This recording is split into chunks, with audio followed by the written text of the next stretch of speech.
This is Soundwave Radio 2014 here on andrewhogue.com, here with my good friends Matt and Corey from Trivium.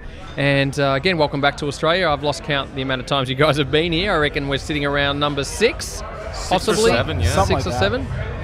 So you obviously feel like you're Australian residents now. I know you're a big connoisseur of food, Matt, so yes. I know you've just... Here we go. Firstly, do we go into a food tangent right now? Melbourne's the food capital of Australia for me, and it's been amazing. Yep. Chin Chin, Supper Inn, Dessert Story, Huckster Burger 2, Cumulus Incorporated, Dick Clue, and that's just Melbourne. Sydney, Single Origins Roasters was probably one of the pinnacles of the best, and Mamak, a Malaysian place. So there's a lot of really good stuff in this country, and so taking advantage. How difficult is it for catering to give you the food you want on the band's rider? On this tour, their food is definitely good because AJ is a man who's really into food as well. That's why we get along so well. Like, we both have such a passionate love for food. This tour is probably a lot better than a lot of other ones. It's pretty much in the U.S., I never eat catering because it's disgusting. Whether arena level or festival touring level, it's usually not good. I don't know why the quality is down there, but yeah. Well, what do you make of Soundwave? Of course, you guys have played the Big Day Out in the past, and you know that festival has a more of a broad range of different artists, whereas you know Soundwave is just like one big sort of rock festival where it's got your punk, your hardcore, your metal, and all different offshoot and sub-genres thrown in. When we first came over here for Big Day Out, we were like the only metal band on the whole festival, so it was a little interesting being sandwiched between bands that are like completely different and not even in the metal genre. But Soundwave is great because even just showing up this year, it seems like everyone on the tour we've toured with somewhere, or we know so many people, so it's kind of like a just like a reunion of sorts. So, and this year we didn't do any side shows, so we had like 4 days off. So we got to do a lot of just hanging out, kind of like a mini vacation in the middle of the tour. So what's the plans with Trivium sort of moving forward now? Obviously your drummer's been with the band for a number of years now, and obviously the latest record.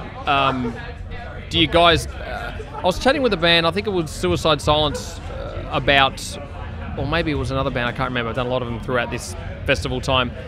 Certain bands are touring less. You know, they sort of bang out an album, then are out on the road for 8 months, and then we got to get a new record together. Whereas bands like yourselves tour heavily on cycles. Do you find that it's changing a lot more? It's becoming more expensive to be out on the road, and no, we're lucky that we get a lot of offers and opportunities to tour, and I think it works out for us. We kind of can cross over into different types of tours and play with different types of bands. So the opportunities for us to tour, there's plenty of them. So we have a full schedule this year, and it could go into the beginning of next year. So it's always good to be be really busy than not. So well, it's tricky too because with kids not buying records, bands have to tour more. So that makes all bands have to tour more. And with all bands being on the road, it makes it difficult for all bands to compete against all other bands. So, well, again, that's the problem we're having in Australia. We're almost like the UK now, if not probably the same. We're just saturated with tours. It costs a lot for the punters to go to. Yeah, we want to come back for a headliner, and it's too hard to, like, during festivals, because it's either headline before or after Soundwave or Big Day Out. So we got to figure out how to do that. I mean, the hardest thing is, like I said, people are still trying to figure out what is coming and what is next. When we think about the industry as we sort of knew it to be, how much it has changed now. I think it's been sitting in free fall for such a long time, but everyone's sort of looking for different ways to sort of hang on at the same time, but not follow the same route it once was, because as far as I'm concerned, there's just no way of it going back to that. It'd be a miracle if it ever did. What do you guys hear on the grapevine through people, business people? Where do you think it's actually going as far as... I know all of us, especially Paula, Matt, and I, we're really big Spotify users, and we love Spotify. I think that's kind of like where it's heading, all the different types of streaming services, like subscription-based. I think that's going to be... It's so convenient, and you can access pretty much anything for one price.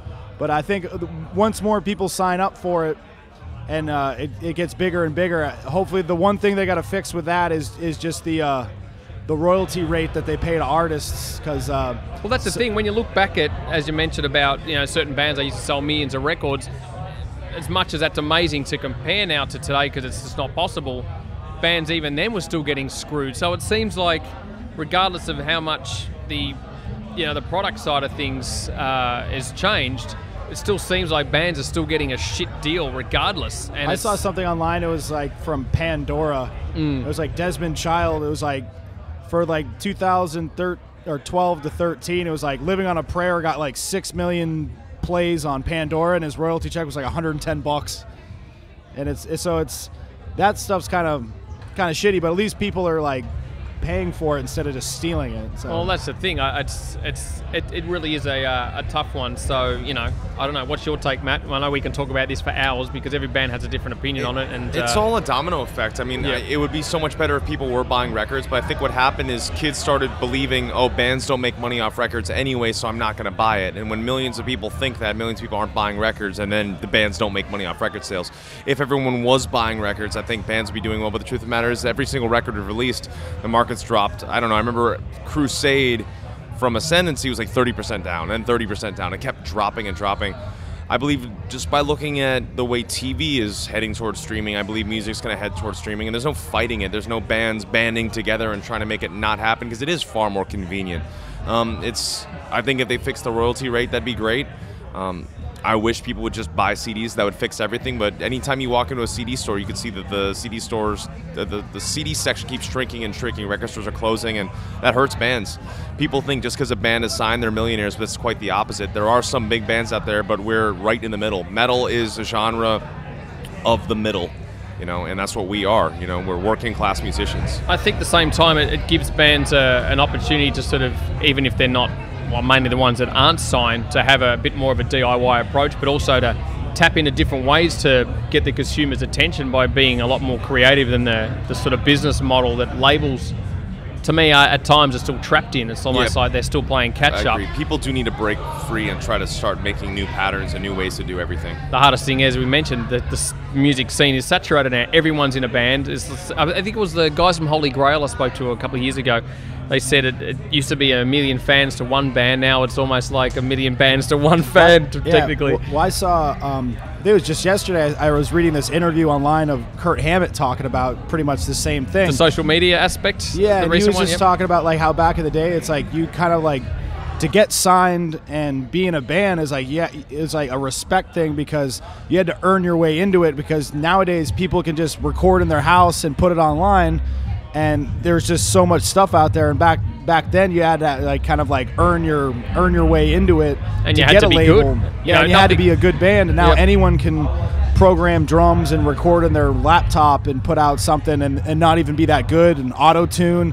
So, and I'm sure you see lots of bands now that they have to have like vocals on backing tracks because they can't actually perform what they record because technology's kind of giving people a crutch to be, to sound good when you're actually mediocre. Yeah, well, that's the thing, and we also know that the consumer tends to expect to hear what they hear on CD live, and when certain bands can't pull it off, there's a massive letdown or at least a backlash. But anyway, we can talk about this till the cows come home. But there's a lot of different opinions out there about where things are going, and I think the key is just to keep making good music that your fans listen to, because I think good music's always going to be around, fans are always going to be around, live music's always going to be around. It's just, the good stuff sticks around and the shit disappears. Hopefully. We can get you guys to choose one of your favourite tracks from the latest record. You guys fight amongst yourselves.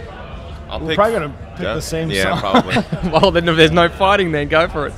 I'll pick Through Blood and Dirt and Bone. Okay, awesome. Well, let's check out some Trivium now. This is Soundwave Radio on andrewhogue.com.